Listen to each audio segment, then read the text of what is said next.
Purbaya. Seorang Purbaya ini emang sengaja disetting sama pemerintah bahwa ini orang membela rakyat, mengamankan uang rakyat. Itu settingannya.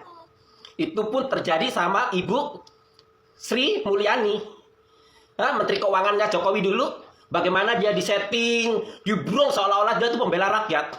Ingat nggak kalian? Diagung-agungkan. Dulu Bu Sri Mulyani itu diagung-agungkan sampai kayak raja.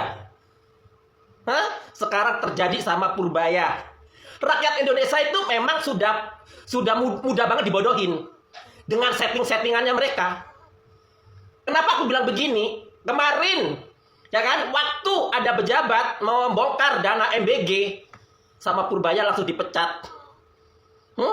Purbaya ini seolah benar-benar melindungi tentang MBG. Paham kan MBG itu programnya siapa? Ayo, paham kan? Makanya, ya kan, kalau memang Purbaya ini, ya kan, membela rakyat Indonesia, ini program ini sarang korupsi, otomatis akan berusaha dihentikan. Ini dananya ini melebihi batas ini anggarannya sampai melebihi batas, sampai deposit APBN kita sampai menipis gara-gara MBG. Harusnya dia tuh membela rakyat.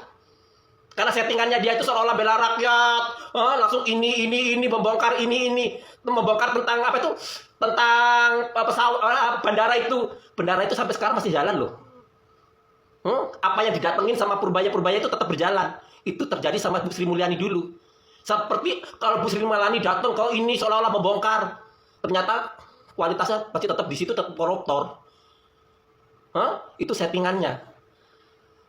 Coba deh kasus-kasus yang Purbaya datengin seolah-olah ini sarang korupsi, habis itu nge-up, habis itu hilang kan? Itu terjadi sama Bu Sri Mulyani dulu.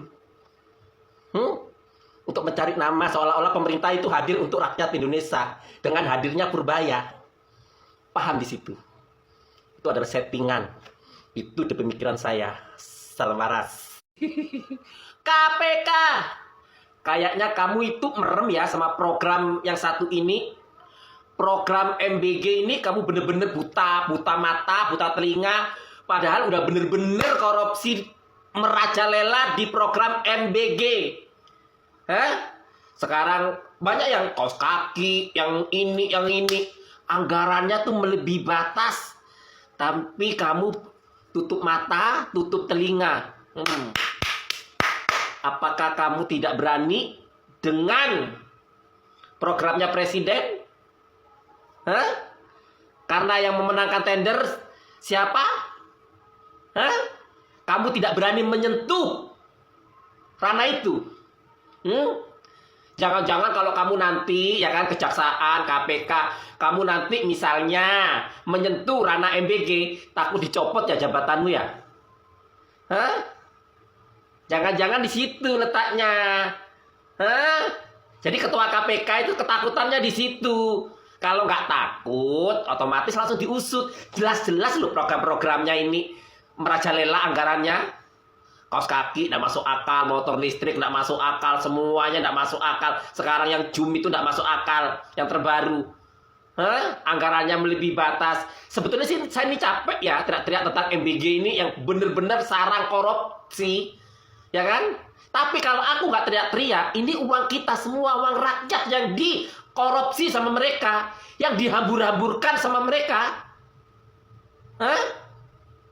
Saya tuh sebetulnya tuh sampai capek loh kita teriak-teriak. Memang kayaknya itu KPK, kejaksaan itu tutup mata, tutup telinga masyarakat, rakyat Indonesia teriak-teriak.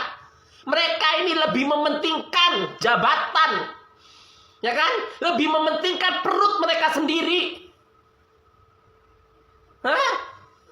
Kalau memang KPK ini berjuang buat rakyat, memang KPK kan didirikan untuk memberantas korupsi.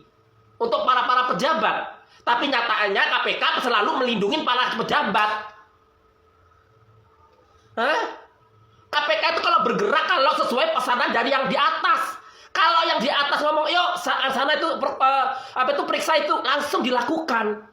Tapi kalau pemerintah yang di atas itu tidak menyuruh, tidak melakukan. Biarpun kita rakyat Indonesia udah teriak-teriak sampai kayak gini, nggak pernah digubris loh. Padahal KPK, kejaksaan, lo makan dari gaji kita, makan dari uang kita. Bukan dari penguasa, bukan dari Prabowo, bukan dari Jokowi lo makan. Dari kita, rakyat kecil, rakyat Indonesia yang gaji kalian, bukan Jokowi sama Prabowo. Itu di pemikiran saya. Salam waras. Jokowi, aku nanya nih sama Jokowi, ya kan? Kamu kan dari kampung, kan ya? Kamu kan teriak-teriak dari kampung, ya kan? Dari desa, orang polos, bener nggak? Tapi jadi presiden, ya kan? Polos untuk apa? Untuk menipu. Salah satu yang ditipu siapa? Saya ditipu sejak zamannya jadi gubernur Jakarta. Itu saya ya. Kalau untuk di Solo apa gue nggak paham, ya kan, jujur, ya kan, ditipu. Oh ya, uang saya cuma 4 miliar, nggak punya apa-apa. Saya akan berjuang buat rakyat Indonesia. Saya akan memajukan hukum di Indonesia ini, ya kan, memajukan ekonomi di Indonesia ini, biar rakyat Indonesia makmur. Rakyat Indonesia makmur gimana? Kena BLT, PKH, BLT, PKH, bansos, antri sepanjang jalan kenangan. Hah?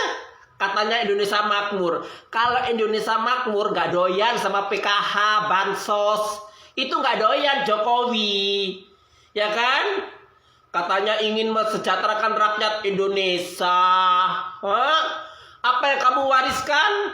Merusak konstitusi, merusak hukum itu sendiri, membohongin. Ya, banyak yang dibohongin. Mantan pendukungmu ini dibohongin.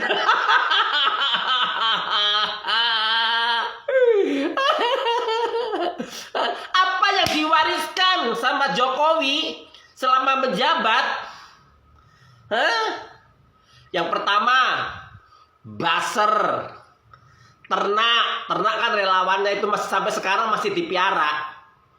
Dan orang-orang yang hadir di Ratapan Solo itu pulangnya dapat cuan. Sudah ada koordinatornya.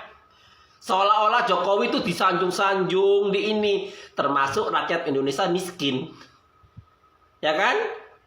Dapat uang pesangon dari Jokowi. Hebat, baik. Lu tuh gembel. Lu miskin. Kalau lu nggak miskin, nggak mungkin lu rela datang, nggak ada manfaatnya di situ. Ya kan, nyembah-nyembah Jokowi nggak ada manfaatnya. Hanya demi rupiah.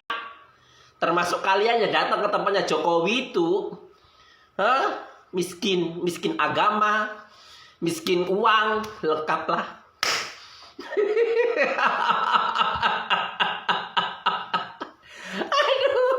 Aduh, itu di pemikiran saya. Salam waras.